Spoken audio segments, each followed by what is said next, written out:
Le FCC Front commun pour le Congo, à travers son coordonnateur Némi Moulania, a organisé une conférence de presse au menu les relations entre le CACH et le FCC, ainsi que la naissance césarienne à la maternité politique de l'enfant, gouvernement Ilunga Odilon Kayuma. Depuis sa sortie officielle le 1er juillet 2018, le Front commun pour le Congo FCC a jugé utile de se prononcer sur quelques points liés à la situation politique actuelle en République démocratique du Congo. Devoir de redevabilité vis-à-vis du peuple oblige. Dès l'entame de cette conférence de presse, le coordonnateur Maître Némi Moulania a éclairé l'opinion sur la question aujourd'hui presque sur toutes les lèvres des Congolais, à savoir qui bloque à ces jours la formation du futur gouvernement très attendu. Le FCC s'est acquitté pleinement aussi de ses obligations par rapport à cette institution. Autant il a fait par rapport à la désignation du Premier ministre, autant il l'a fait aussi par rapport à la désignation de ses mandataires à la tête des différents ministères qui lui ont été alloués. L'action du Front commun pour le Congo restera guidée par l'intérêt supérieur de la nation. Ce n'est ni le FCC, ni les CACH qui a fait que le gouvernement sorte avec retard. Ça, c'est pour bientôt. C'était contraignant. Ce n'était pas facile à arriver au résultat qu'on vous a présenté.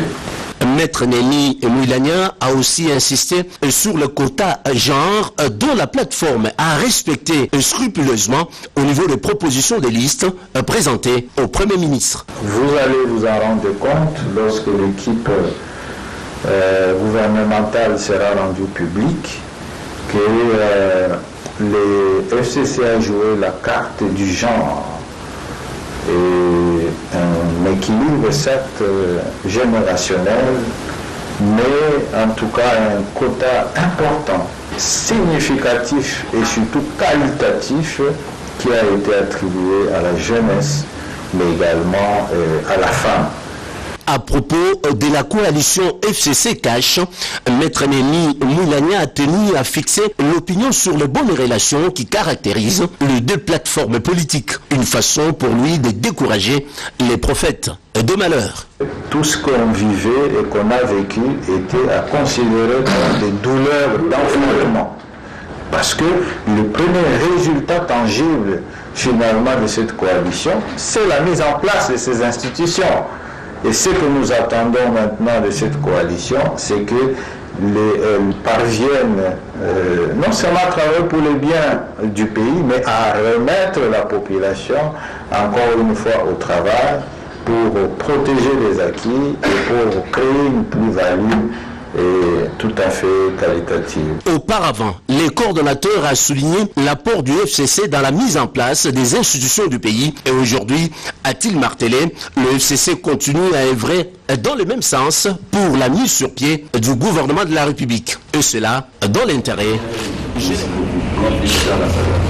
La République populaire et démocratique du Corée, à travers son ambassadeur en République démocratique du Congo, Kim Myong, salue l'investiture du président Alexis Thambwe Mwamba à la tête du Sénat. Il estime que cet homme d'État, qui a une grande expérience dans la gestion de la chose publique, a le profil de conduire à bon port cette chambre haute du Parlement, la deuxième institution du pays. Ce mardi 20 avril, le diplomate coréen est allé présenter ses civilités au président du Sénat, Alexis Thambwe Mwamba. Il a saisi l'opportunité pour réitérer le soutien de son pays dans tous les domaines catalyseurs du développement de la République démocratique du Congo. Dans le cadre de la coopération bilatérale entre les deux pays partenaires, la République populaire et démocratique de Corée appuie financièrement les programmes stratégiques du pays, de la santé et de l'aide humanitaire. C'était pour le féliciter et puis lui souhaiter de plein succès pour le bien-être du peuple congolais. Comme l'honorable vient de prendre ses fonctions, on a juste parlé qu'on va continuer à déployer tous nos efforts pour renforcer encore les relations bilatérales dans tous les Des domaines données possibles. internationales de gestion de l'aide a pour objectif de mettre en place un système d'information sur la plateforme de la gestion de l'aide et les investissements, ce qui permettra au ministère du Plan de disposer des informations nécessaires capables de produire des interventions de bailleurs de fonds par le fournisseur de l'aide par des types de financement suivant les allocations sectorielles et la répartition géographique pour les 26 provinces de la République démocratique du Congo. Toutes les parties prenantes réunies dans cette salle devront être conscientes de leurs responsabilités pour l'aboutissement de cette activité qui consiste à résoudre les problèmes ci-après. Le retard dans la fourniture des données par les bailleurs. La difficulté pour les points focaux des bailleurs à transmettre les données en ligne à la PGAI. L'illégalité dans la collecte des données. Le coordonnateur de la structure PGAI a donné son avis pour la création de cet outil de gestion de l'aide venant des différents bailleurs de fonds. Je voudrais, à l'entame de mon propos, présenter mes sincères remerciements à son Excellence, Monsieur le ministre d'État, ministre du Plan, pour l'opportunité qu'il donne à la plateforme de gestion de l'aide et des investissements d'assurer le leadership dans le système d'information sur l'aide extérieure. Cet outil de travail sera mis en action en République démocratique du Congo grâce à la collaboration technique de la République de Madagascar qui dispose d'une expertise avérée en matière de gestion d'informations. Le socle du développement du pays est une priorité des priorités du programme d'action du chef de l'État, Félix Antoine Tshisekedi Tshilombo, pour améliorer la qualité de l'enseignement, aussi bien au niveau primaire, secondaire et supérieur, le renforcement des capacités des enseignants et l'amélioration de leurs conditions de travail s'impose. C'est dans cette optique que le Fonds de promotion de l'éducation nationale, piloté par Jacques Congo Mabakou, a doté les universités et instituts supérieurs et écoles de Kikwit, de Kisangani, de Kinshasa et de Gemena d'un important lot de bus, d'ordinateurs, de convertisseurs, des antennes VSAT, de ciment et de tôles. Le directeur général de ces fonds a présenté ces lots de matériel avant leur acheminement à l'intérieur du pays. Oui, dans l'action de tout pouvoir, le secteur de l'éducation est un secteur très important pour son développement. Nous, à l'RDC, nous avons le secteur de l'enseignement qui est à la fois la préoccupation de l'ESU, de l'EPSP et du ministère de la Formation, a beaucoup de problèmes d'infrastructure, des problèmes d'ordre pédagogique et des problèmes d'ordre social.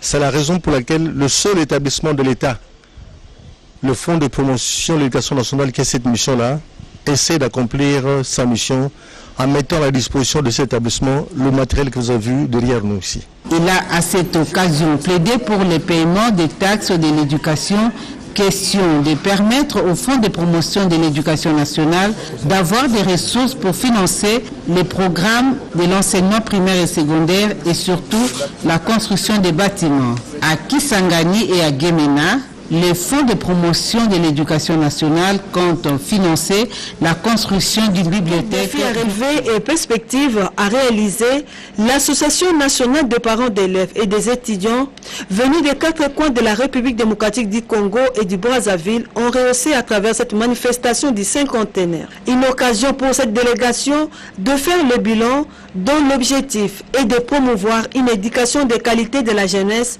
au niveau primaire, secondaire et universitaire.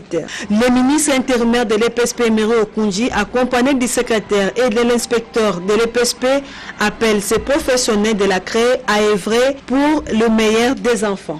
C'est une opportunité pour moi de rendre mes hommages les plus mérités à son Excellence, Monsieur le Président de la République, chef de l'État, Félix Antoine Tshisekedi Tshilombo, dont la vision de faire de l'éducation une priorité absolue au nom de toute la communauté éducative.